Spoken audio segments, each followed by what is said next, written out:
that today's triumph was born out of tragedy. That just shy of 1 year ago, on March 26th, I got a call in the middle of the night, and I learned that the dolly had slammed into the Key Bridge and brought it down. In response to this horrible tragedy, that first morning we laid out 4 key objectives. The first, we would locate all of the victims and provide comfort and closure to their families. The second, we would clear the channel and fully reopen the port of Baltimore to vessel traffic. The third, we would support everyone who was affected by this collapse, from the dock workers to our small businesses. And the fourth, we would rebuild the Francis Scott Key Bridge. We tackled the first 3 directives faster than anyone anticipated.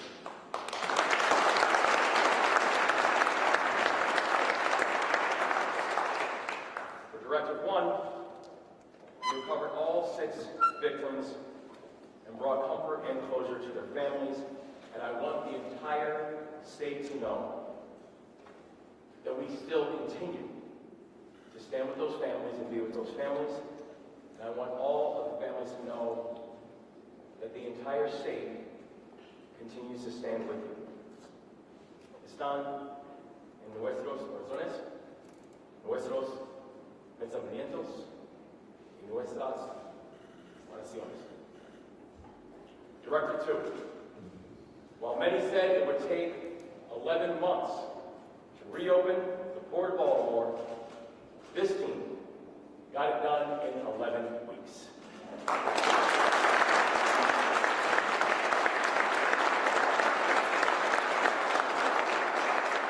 We had an extraordinary unified command that worked day and night to get that channel cleared, and to see so many members of that unified command, from the Coast Guard to the U.S. Navy, Coast Guard, U.S. Navy SUSAL, from the Army Corps of Engineers, to our local leadership, Mr. Mayor, our local county and our county executives, to all of our federal partners, to our MBTA, our MDOT, our MSP, everybody who was involved in this work. This was the gold standard of what unified command could and should look like. Directive 3. We passed bipartisan legislation with the Maryland General Assembly to support our workers and keep Marylanders on the job. And I want to give a shout out to the members of the Maryland General Assembly who got it done within days on a bipartisan basis to be able to make that happen.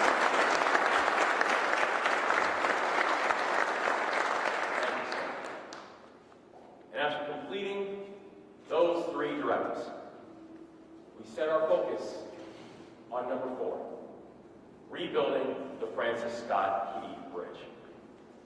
And this directive is not about nostalgia.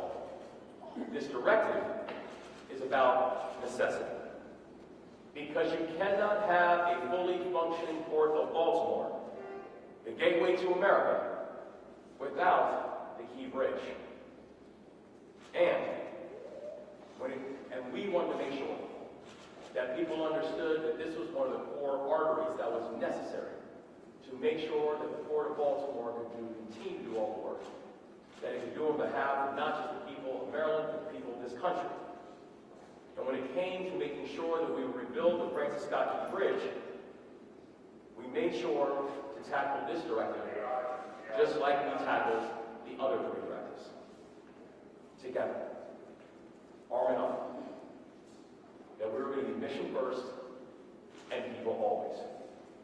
And over the last several months, we've spoken with, and I know I've spoken personally with over 160 members of Congress on this issue, explaining to them the importance, walking through the details.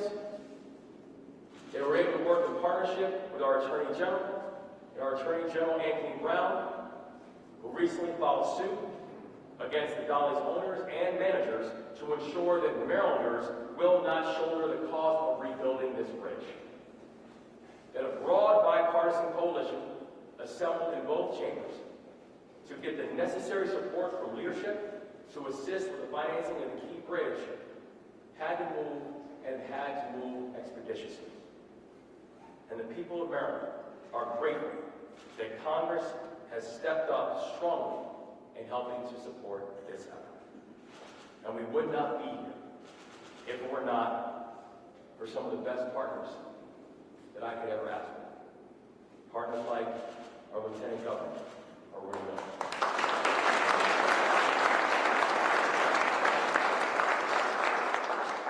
Partners like our Transportation Secretary, Paul Wiedefeld.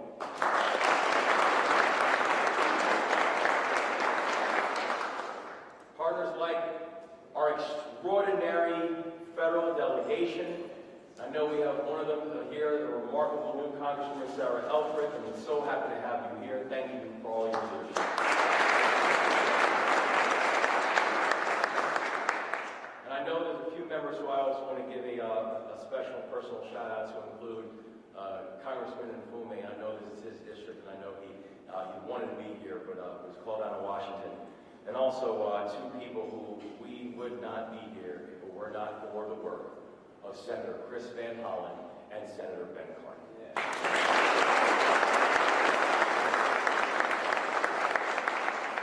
It took a big team to get to this moment. It took a unified team to get to this moment. And this moment is a really big deal. And now, we are grateful to unveil the design for the new Francis Scott Key Bridge.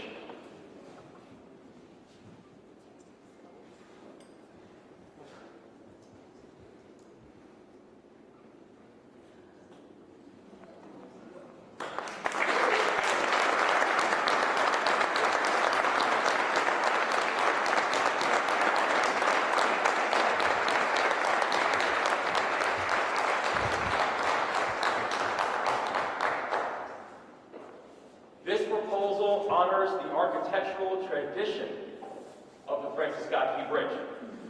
The original bridge was built using the most advanced industry standard and best materials available at the time.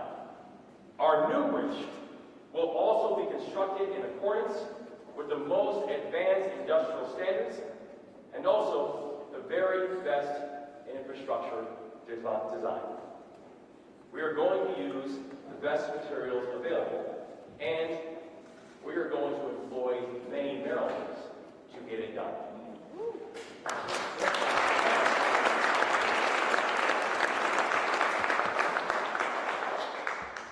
This is a really big deal.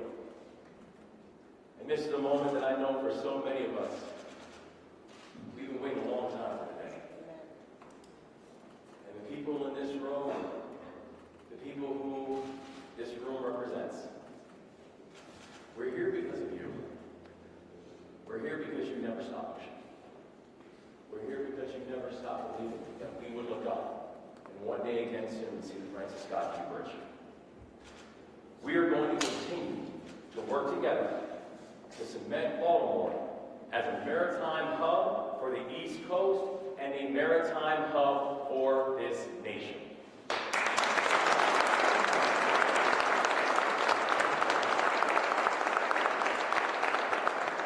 This year, our administration has proposed new funding for a transformative project at Trade Point Atlantic. It is going to increase the Port of Baltimore's container capacity by 70%. It will create more than 8,000 jobs, and it will generate more than $1 billion in private investment.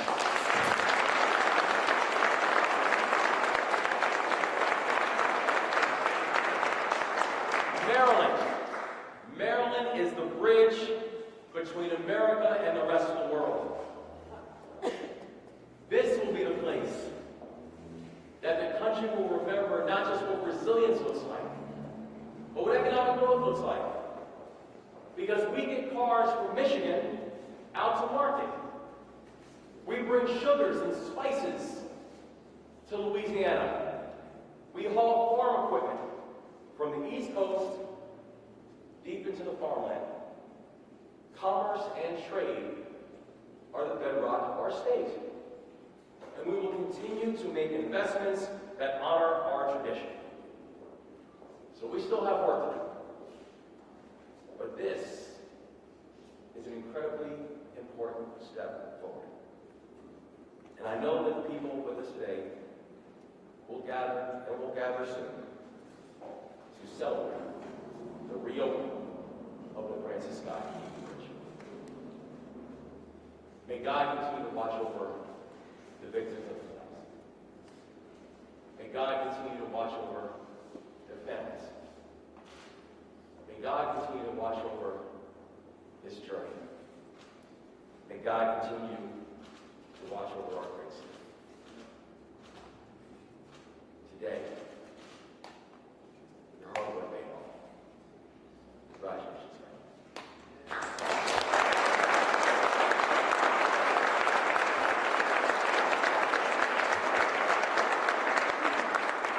I am now honored to turn the microphone over to my partner in work, our State's Lieutenant Governor, Roberto Miller.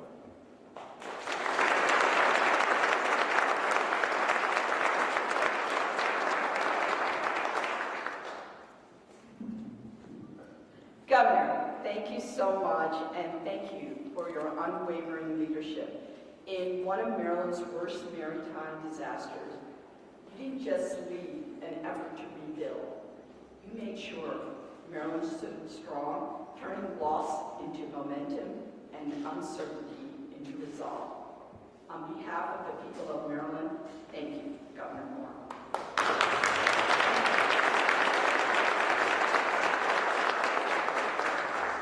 Good afternoon, everyone. What happened on March 26, 2024, tested us in ways we could have never imagined. But what happened next was nothing short of inspiration and inspiring, because Maryland did what Maryland does best. We met the moment. From our Maryland Transportation Authority, whose decisive actions saved countless lives, to the Unified Command Team, who worked tirelessly to reopen our federal channel in just 11 weeks, when many expected it to take 11 months, to our federal delegation, Maryland General Assembly, and local partners who immediately rose to support Marylanders and help secure the funding that we need. And to Secretary Unveils and the entire MDOT team, you never ever took the eye off the ball. Your steadfast expertise have not just made this moment possible, but you met it head on. In less than a year after the unimaginable tragedy, we stand here today, united, stronger than ever before, ready to rebuild, ready to show the nation what Maryland is made of. Pre-construction is already underway on both land and water, with demolition set to begin this spring. And soon, Maryland's first cable-stayed bridge will rise, not just replacing what we lost, but revealing what we have found, strength and unity in our state. As a transportation engineer, I spent my career designing and building infrastructure. But here's the truth. A road is never just a road. A bridge is never just a bridge. Transportation is a force of freedom, connecting people to opportunities, communities to one another, and businesses to the economy. And freedom and resilience go hand in hand. One cannot truly exist without the other. And make no mistake, resilience has always been a part of Maryland's story. More than 210 years ago, through fire and uncertainty, the Star-Spangled Banner waved and endured over stood battered but unbroken, this bridge will stand as a beacon of perseverance. This bridge will stand not as a testament to one person, but to all Marylanders, to the 6 workers we lost and their families, to workers who will bring it back to life, and to the spirit that defines this great state. So let the nation know that Maryland is the land of the free and home of the brave. Now it's my honor to introduce Congresswoman from the 3rd District, U.S. Representative Sarah Alford. Thank you.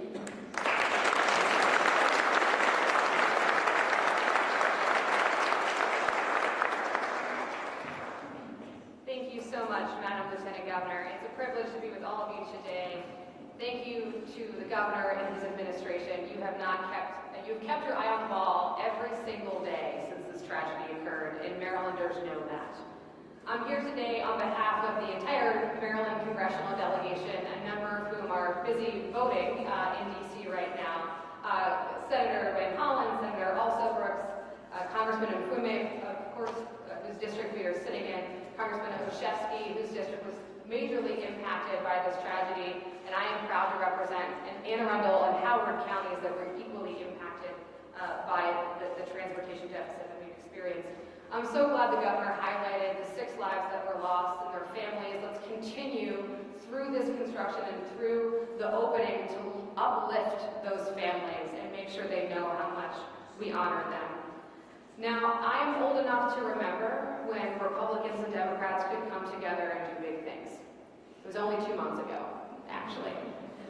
When led by the governor and quarterbacked by Senator Cardin, Senator Van Hollen, Congressman Mfume, Congressman Andy Harris, Chairman of the Appropriations Committee Tom Cole, came together recognizing, as the governor said, this is not just a Baltimore asset and Baltimore problem. This is a regional asset. This is a national asset that deserves the investment of the U.S. Congress.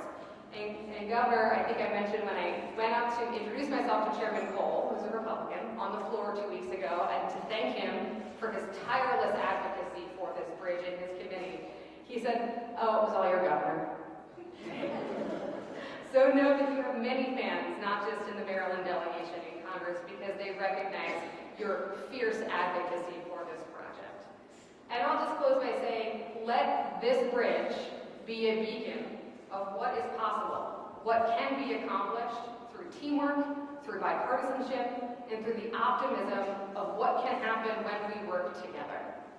Thank you very much for leading this effort. I'm proud to next introduce my fellow Towson University Tiger, Secretary of MDOT, Paul Unveils.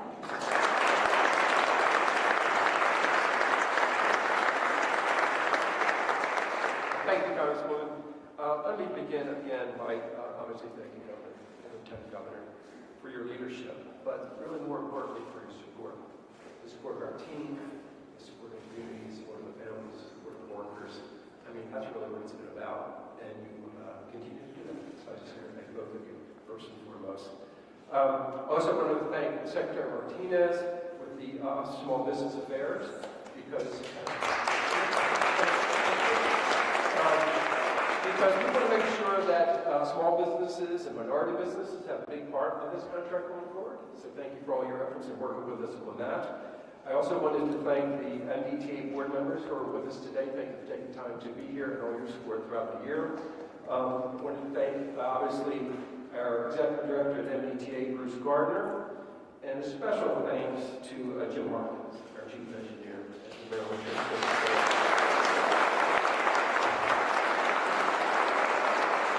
As you know, Governor, he was our point person on Unified Command. At the same time, he was working behind the scenes on doing this. So fantastic job. And obviously, Director Daniels at the port and everything that he's done as well. So this is obviously a significant milestone on our path to make Baltimore region and the Vital Northeast Corridor whole again. The port is an economic driver for all Maryland and the nation, and the former bridge had a big role in the port's operations and success. The new bridge will do the same, helping the port grow. This bridge will also serve as a gateway to Baltimore City. The crossing will once again connect communities and people to opportunities. This bridge design is optimized to meet the needs of the region, both for today and for generations to come. While this is a beautiful bridge, it will also be a working bridge for a working city. I look forward to putting Baltimore's mark on this bridge by working with the communities on aesthetic designs such as lighting, still border color, and planned artwork for the bridge. This will add character and uniqueness from Charm City. We are ready to get work done. We are working, we'll continue to work, but this work requires partnerships. And one of our greatest partners is Federal Highway Administration. And with us today is the Division Administrator, Valeria, my good friend and partner in this project and many more. So Valeria, please.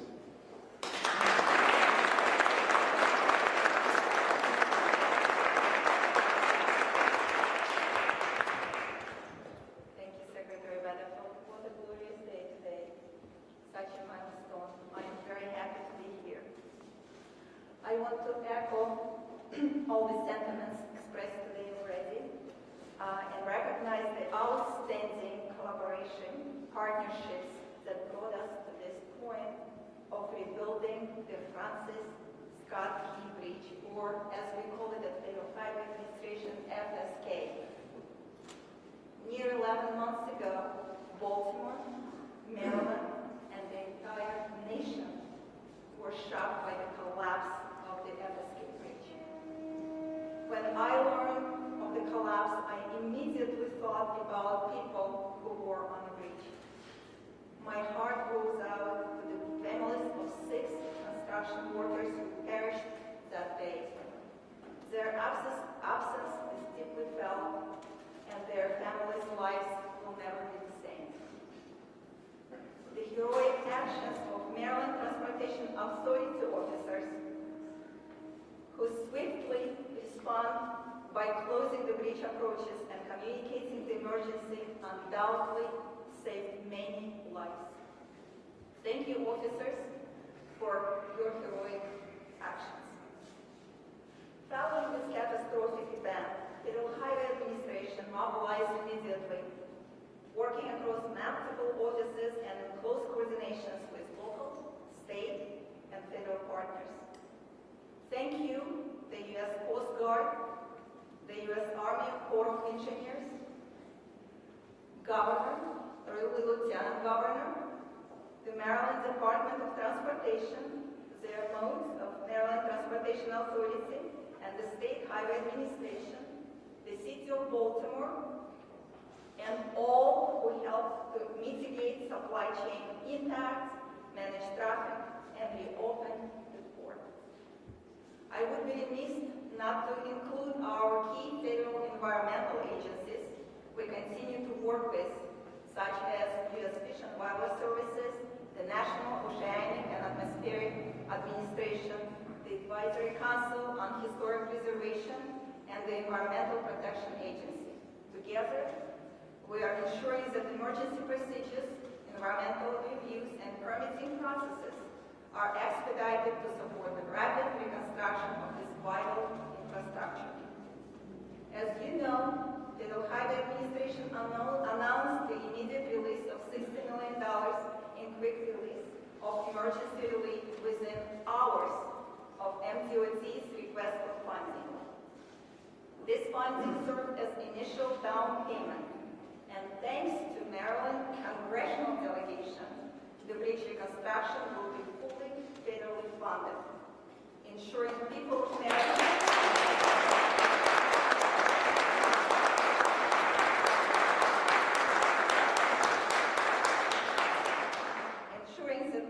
Maryland are not left to carry this financial burden alone. Federal Highway Administration Maryland Division team continues to work actively with all our partners, and we remain fully committed to seeing the project through. None of this progress would be possible without the strong leadership and partnerships between federal, state, and local agencies, among those with the invaluable input from the community. Thank you all for your hard collaborative work, ensuring that bridge is rebuilt stronger than before. A critical link for regional infrastructure is restored to provide for economic stability and the safety for all who rely on it. Thank you. Have a wonderful day. And it's my great pleasure to introduce Armand Patel from Maryland Motor Care Association.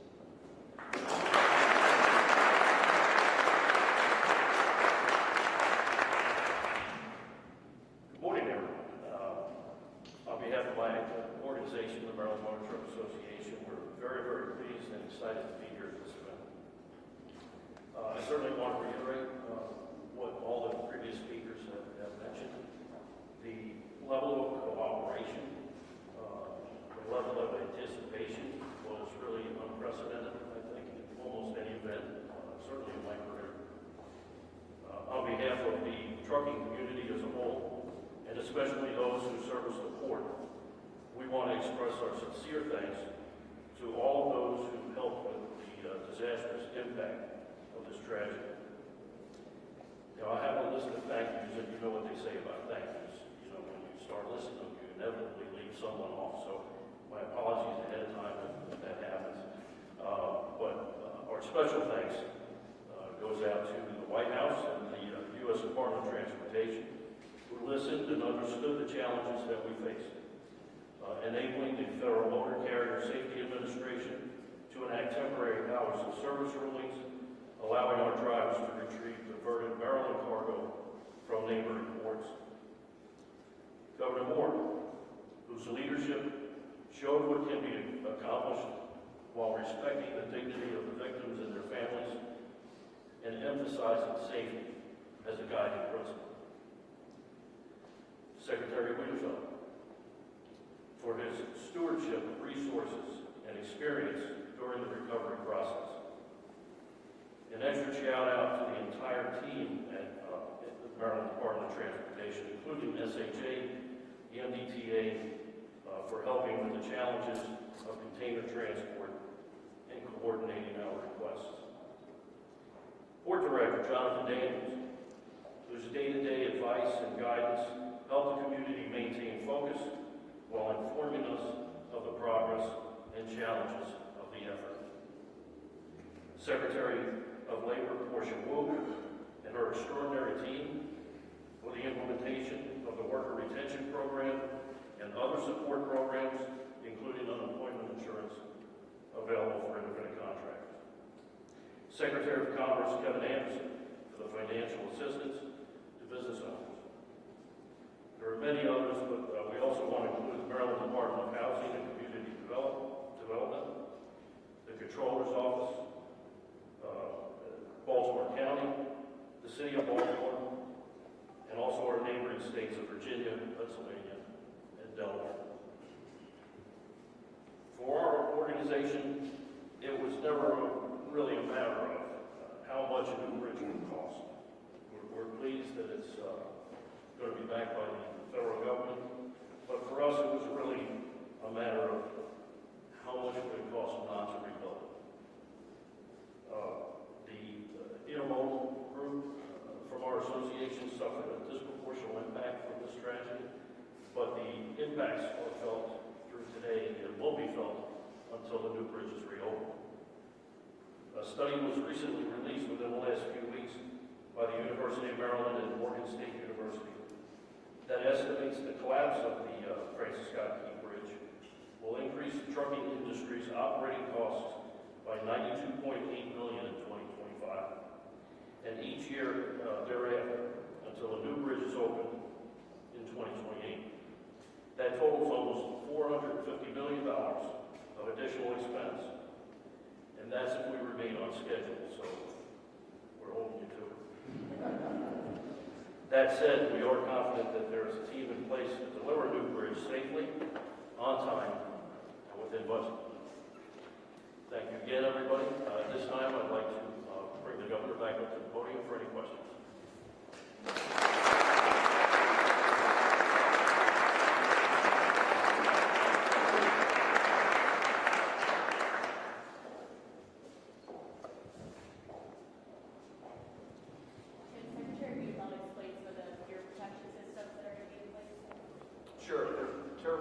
protection. As you can imagine, the Key Bridge was built over 50 years ago, so we're going to use the latest, basically the standards that are international as we design this bridge for the protection of the bridge. Are those dolphins that we see, or is that the right person? I'm sorry. Are they dolphins that we see, David, just to make sure we... Well, they're still doing final design, most likely not dolphins, but it's still the preliminary design stage for that. Sarah, can you talk about will there be more lanes, height, like what are we accommodating for the ships that are seemingly getting bigger and bigger? What are the changes that we can see? Sure. So the lanes will be basically to interstate standards today, so there'll be 10-foot shoulders on the outside, 4-foot shoulders on the inside. It will go from 185 feet to 230 feet from the water's high tide. So we'll accommodate future vessels of much larger size. As you know, we're building a bridge for 100 years. 2 lanes on each? 2 lanes on each. Congressman Andy Harris has alluded on social media that there might be an issue with funding based on immigration policies in the new administration. Have any response to that? My response is we were able to get here by being able to work together. That we were able to get full funding from the federal government, 100% cost share, because there was both Democrat and Republican support in order to make that happen. That was important because without that level of bipartisan support, we wouldn't be here. And so we're thankful for the support that we've received. Congressman Elford mentioned, people like Chair Cole and Chair Womack, Republicans who believe that this project is necessary and required, and we're thankful and we expect the continued bipartisan support in order to complete the project. Next question. Yes. Governor, are you confident that this project will stay within the budget? And do you have any plans to help expedite travel while the bridge is being built through the area? Again, we have come a long way since coming up with the first estimate 3 weeks after the collapse of the bridge. We continue to work with our partners at Federal Highway. We'll be coming up with an update with the schedule and budget in the next month or two as we, again, get much more detail. And in terms of, we have been working very closely with businesses and obviously the community involved in Baltimore County and offering other opportunities, particularly transit, for people to use. And clearly some of the things we've done to make sure if there's any incidents on the roadway, to clear them as quickly as possible, just given the limited capacity that we have now in the system. There had been some question in the beginning whether or not you were going to include a memorial to those who were killed while working on the bridge when the collapse happened. Is that part of this new design, and how would that work, and what would it look like? We know that once the bridge is complete, the memory of those we lost on March 26th, their memory will not be forgotten. And so we will make sure, and we'll continue to make sure as we're moving forward, that the memory of those we lost will be remembered and restored. Can you talk about the design process of trying to go through and design this new bridge?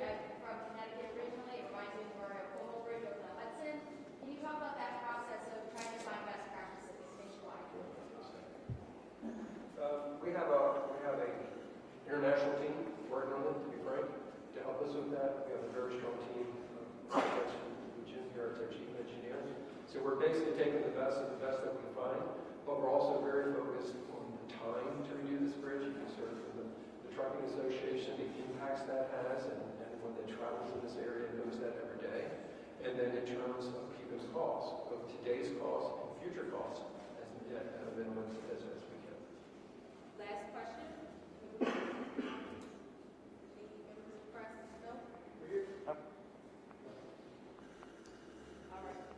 Governor Moore, can we get an idea of what the next big step is in this timeline? You mentioned 4 directives. Just what is the next big thing in the rebuilding process of this bridge? And is the goal also 2028 for it to be completed? Yeah, the next big step will be in the spring when we will have the demolition of the still enacted pillars that we need to take down, because immediately after the demolition, we'll begin the construction process. The beauty of today is that while today is the announcement about the cable stay and the first cable stay bridge that we have in the state of Maryland, there has been work that's been already happening, whether it is soil sampling, whether it is work that's happening both in the water and also on land. So that work will continue, but the next big event, the next big thing that we'll see will be the demolition of the pillars that are still inactive because the construction will be beginning immediately after. Thank you all. Press conference is concluded.